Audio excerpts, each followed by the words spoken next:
There's a second three purposes in this period cut out of history. First, to bring in everlasting righteousness. That's positive. Having done away with sin, He's going to bring in literally the righteousness of the ages and ages. Final righteousness, eternal righteousness. Secondly, seal up the vision and prophecy. And what that has to do with is the end of Revelation. No more Revelation. No more revelation for the simple reason that we shall enter into an eternal righteousness and we will know as we are known. We will have no more need for revelation. There won't be any more visions. There won't be any more prophecy. And finally, to anoint the most holy. Literally, the text says to anoint a holy of holies. And it probably has to do with the eternal state, the eternal holiness of the eternal new heaven and new earth with its eternal Jerusalem, in which is an eternal temple, in which is an eternal holy of holies, in which is an eternal throne, on which sits an eternal God, all of which are eternally holy. It's an incredible statement in one verse. He's going to end sin and bring in eternal holiness. All in this little period cut out of history. Now, may I suggest to you that the first three of those, dealing with sin, were really done at the cross of Jesus Christ? That's where sin was conquered. The fullness of that conquering, however, awaits the second coming when the second three will be fulfilled. Now let's look at the period involved. It says at the beginning of the verse, 70 sevens. 70 sevens. It's not the word for days or months or years. We can't know what it means unless we look at the context. And I think the context clearly indicates to us that these are 70 sevens of years or weeks of years. 7-year periods, not 7-day periods. For several reasons. Chapter 9, verse 2, Daniel is talking in terms of years. He even mentions 70 years there. And the Jews commonly also had weeks of years. Every 7th year was a Sabbath year, just like every 7th day was a Sabbath day. And so they were used to weeks of years. And every 7 sevens came to the 50th year, which was a Sabbath year, the year of Jubilee.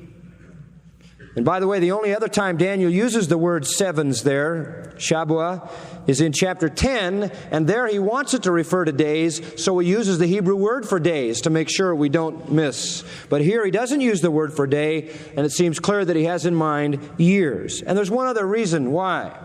In 2 Chronicles 36:21, we don't need to turn to it, the Jews, it says there, had been removed from the land that the land might rest and might be restored for the Sabbath days or the Sabbath years that it was violated. In other words, the Jews had not kept the Sabbath year to let the ground replenish itself. They had not fulfilled the Jubilee.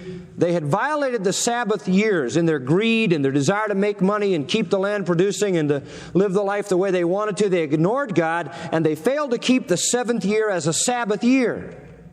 And 2 Chronicles 36:21 indicates that God was going to make them pay by getting them out of that land until every one of those Sabbath years could be restored.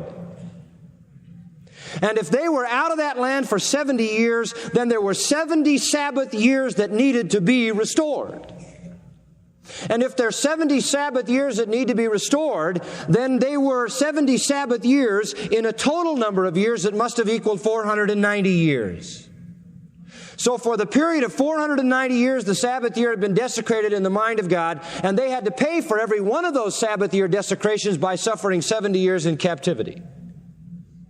And because that was the basis of their captivity, the Lord says now 70 more of those 7-year periods are determined upon you. I'm not done with you yet. There's going to be 70 more, and that means a period of 490 years. Now listen, this is a tremendous statement. God says, look, it's going to be 490 years cut out of history in which I will end sin and bring in everlasting righteousness and holiness. Now you say, boy, if we could figure out when that begins, we could figure out when it ends. We don't have to figure too hard. It's in the next verse. Verse 25. Know therefore and understand. Again, he reminds them, pay attention. That from the going forth of the commandment to restore and build Jerusalem, that's when it starts. From the going forth of the commandment to restore and rebuild Jerusalem. Now in the book of Ezra, you have 3 decrees for the rebuilding of the temple. 3 of them. There's one in chapter 1, the first 2 verses. There's one in chapter 6, the first 5 verses. There's one in chapter 7. None of those is the right one. Because those were decrees to build the temple, not the city. But it says here, from the going forth of the commandment to restore and build Jerusalem. Now, let me show you that decree. Nehemiah chapter 2. And listen. Verse 1. It came to pass, it even tells us the date. In the month Nisan, 20th year of Artaxerxes the king, wine was before him, and I took up the wine. You remember he was the wine taster for the king, was Nehemiah. And I gave it to the king, and I had been sad in his presence. Wherefore the king said unto me, why is thy countenance sad, seeing thou art not sick? This is nothing else but sorrow of heart. Then I was very much afraid and said unto the king, let the king live forever. Why should not my countenance be sad when the city, the place of my father's sepulchres, lies waste and its gates are consumed with fire? And the king said unto me, for what dost thou make request? So I prayed to the God of heaven, and I said unto the king, if it please the king, and if thy servant hath found favor in thy sight, that thou wouldest send me unto Judah, unto the city of my father's sepulchres, that I may build it. And the king said unto me, the queen also sitting by him, for how long shall thy journey be? And when wilt thou return? So it pleased the king to send me, and I set him a time. Moreover, I said to the king, if it please the king, let letters be given to me to the governors beyond the river, that they may let me pass through till I come into Judah, and a letter unto Asaph, the keeper of the king's forest, that he may give me timber to make beams for the gates of the palace, which is near to the house, and for the wall of the city, and for the house that I shall enter into. And the king granted me according to the good hand of my God upon me. There it was. Artaxerxes made the decree. Scholars tell us, month of Nisan, March, the day, no doubt the 14th, the year, 445 BC. That began the 490 years. 445 BC, March 14th. When does it end? When does the 490 years end? Look at verse 25 again. From the going forth of the commandment to restore and build Jerusalem unto, there's the end, the Messiah, the Prince, shall be 7 weeks and 62 weeks. Now that's only 69. There's 1 week left out. That doesn't come into verse 27. We'll get there in a minute.